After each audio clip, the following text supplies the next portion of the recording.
I'm going to cook a chili. Hopefully you can see me, you can see what's going on down here. I've tried to move everything as well as I can. I can't see what's going on the camera at the moment, but hopefully everything will be fine. I'll keep you informed of everything that I'm doing as best I can, but I'll try not to bore you as well. Chili! I'm going to cheat a little bit, and I'm going to do things my way. Definitely easy. The only reason I'm using these ingredients is because that's all I had left in a very empty fridge that I'm trying to kind of wind down before we get the new one in. So do not take this as read as this is what you've got to use or anything like that. I'm just going to go for it and just see what happens. This is a typical bung together. First thing to do, got a big pot. Don't need a big pot, but I've got a big pot. So I'm going to show that to you. There you go. Got a big pot. I'm going to brown off the meat, and I'm going to do bits of it at a time, because at the moment we're trying to sort of like keep conscious about our weight and things like that. I'm going to brown it off. I'll strain it out, brown off, strain out. So I'll do a little bit at a time. I'll show you how to do. Get that going. Got some really cheapo mince. Spin that back. There you go. I use cleavers. You don't need to use cleavers. I just do. I just prefer it. Takes me back to my Chinese roots.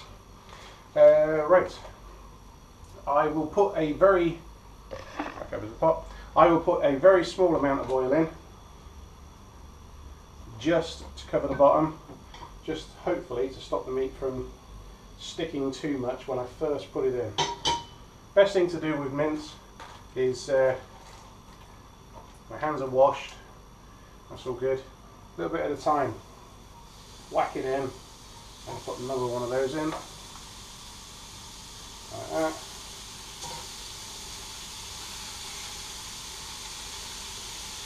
The best thing, leave it alone. Let it cook, let it brown. If you move it around too much, it goes to that grey, horrible, mushy stuff. I don't know if you've ever done that and you cook sort of mince in a pan and it just turns into grey, watery gush. Yeah, it's not great.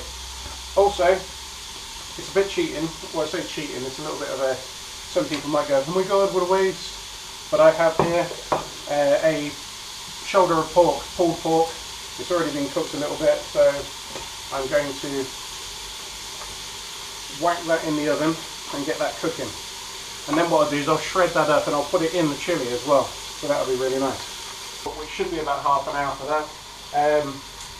Because it'll be cooked then, I can just drop it in at any time. And hopefully what I'm going to do is put some nice smoky flavours already in the chili. Okay. That oven is on. Good. Over there. Right, whilst we're waiting for that brown, which is doing nicely, and as you can see, I don't know if you can see in there, already there's juices and water and stuff like that coming off. Leave it alone.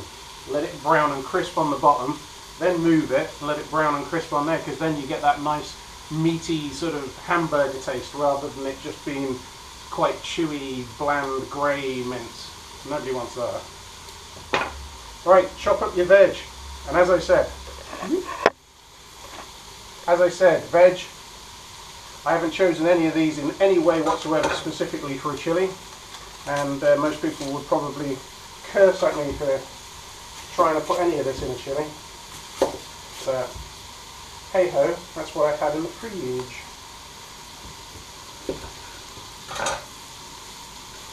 So, quite chunky.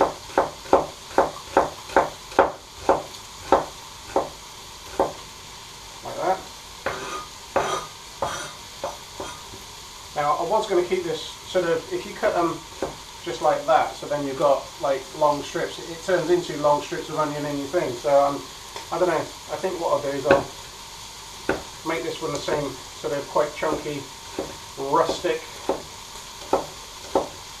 oniony stuff. Excellent.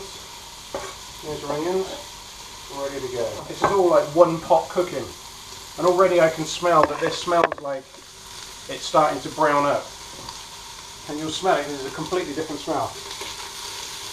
So if I just take this bit out, like that, and you can see it's starting to brown, and you get that nice hamburgery sort of taste to it. Now it's browned on one side. Give it a mix. Smash it up a little bit so you don't get too many big clumps, but I quite like those big bits of meat. It makes it sort of like, well, sort of, again, hamburgery sort of chunks of meat. Back onto the veg. Courgette. Have one in the fridge, like I say. All I'm going to do with that, I'm going to make all of this fairly chunky, quite rustic, because I want it quite meaty and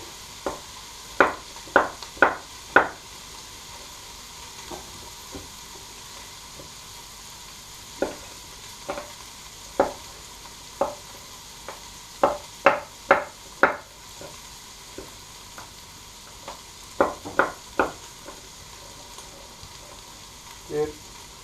Carrots. Now these have been in the fridge a little bit long, so they're starting to get a bit bendy, but don't worry, it's chilli. They're not ruined or anything, they're not sort of like falling apart, they're not got any gross on them, they're just being chilli. They're going to be in a chilli and it's going to be cooked down, so no hassle whatsoever. You can cut these however you like. Again, same with this.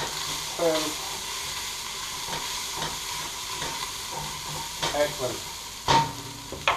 I'm going to say that there is done. So what I'm going to do, like I said, I'm going to pop this into, look at all these lovely burnt bits on the bottom.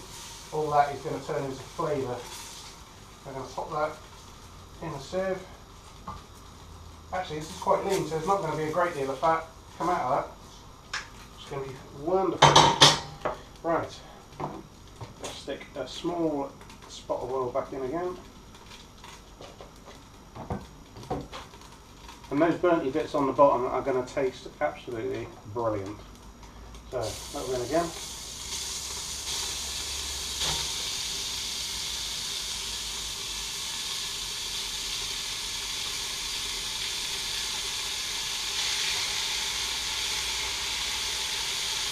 Don't put it in, just cover the bottom so you've got more of it that can brown. A bit like that, job done. That's drip, drain, do whatever it wants to do. Back onto the veg. Cut the parsnips I had knocking about. Do parsnips belong in a chilli? They're going in this one.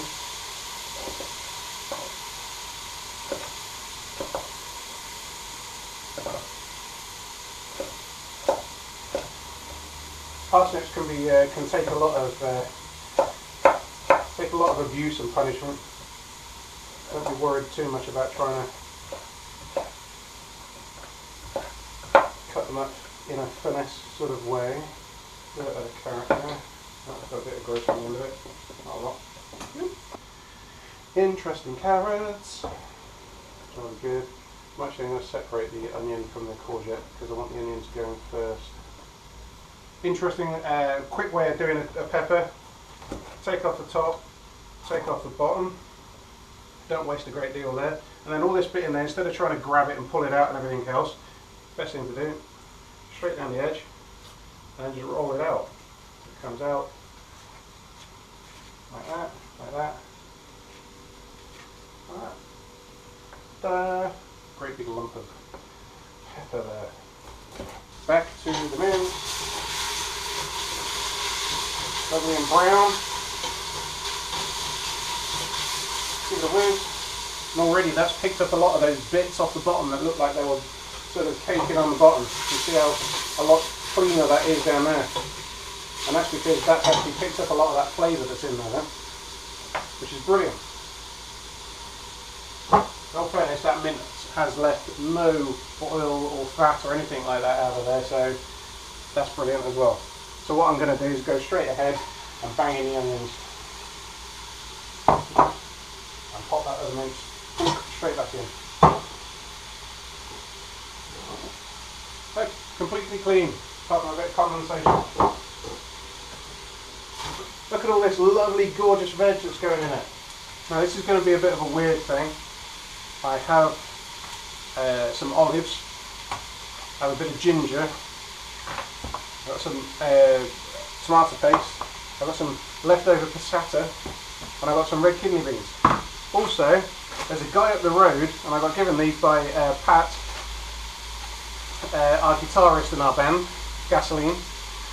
They come up the road from a place not far away from Newnham, and he smokes his own chilies. He grows his own chilies and smokes them, and they are just amazing, absolutely amazing.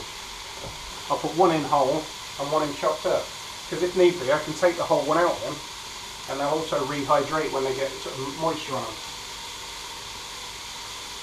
So I'm going to bang those in now. And they're smoked ones, they're like chipotle, so they're absolutely amazing.